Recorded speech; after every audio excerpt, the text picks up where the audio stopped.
everyone, this is Wayne Rivers at FBI, and we build better contractors. This week I want to ask the question, why do people in business and in life spend so much time looking in the rearview mirror? We were having our quarterly strategic planning session recently, and one of our consultants, Doug McCright, was talking about a situation with which he was wrestling. It happened to be a family construction business in this case, but this applies to non-family businesses too. I think at least 50% of our members are not technically family businesses anymore. They probably started out that way, but they certainly are not today. But this is important because I think this continual looking in the rearview mirror often holds people back, and it was certainly holding this particular contractor back.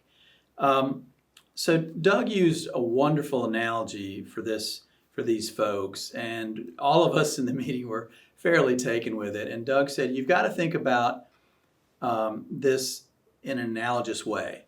Think about driving your car and think about the relative sizes between the windshield out of which you look forward and the rearview mirror in which you look to see backwards.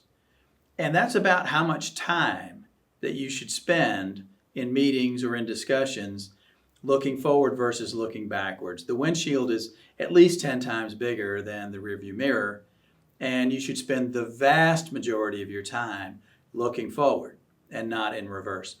You know, there's nothing we can do to change the past at this point.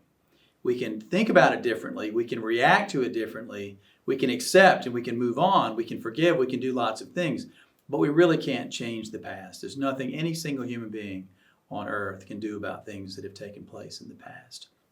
So I talked to a friend of mine who's a psychiatrist about this phenomenon. And she said that there are genuinely upsetting memories that people carry with them. Sometimes they're real hurts, even physical hurts that they carry. They see carrying these insults, hurts, injuries as carrying a debt. They're carrying a debt that someone else owes to them. And they often, in business, have perceptions of favoritism, that one family member was treated more favorably than another at a certain time, and that led to another series of events. My guys inside, I talked to them about Doug's analogy and what the psychiatrist said, and they said they thought there were three other reasons that people tend to look in the rearview mirror. Number one, it's easier than dealing with the vexing problems of the present and the future. The second thing is it allows people to feel morally superior, more virtuous than others in the group if they keep bringing up these slights, hurts, insults, injuries, etc. And the rearview mirror view is more tangible than things when we talk about the future. In business, especially our members that are doing the strategic planning we recommend they do, to us, concrete people, I happen to be one of those folks that likes tangible, concrete stuff. It's kind of difficult. It's very difficult, in fact, to look into the future and peer into your crystal ball and try to determine where you're going to be in a year or 3 or 5 years in terms of business.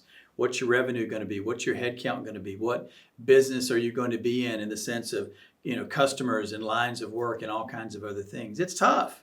It's challenging. But that's part of what I think makes it so rewarding.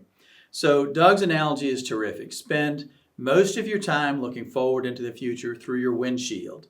The rearview mirror is a very useful tool, and that can inform the future, but you shouldn't spend very much time looking backwards because there's not anything you can do about changing the past. So I'd like to hear what analogies or what wisdom has been good for you in terms of building your business and keeping people integrated and whole as a team. This is Wayne Rivers at FBI, and we build better contractors.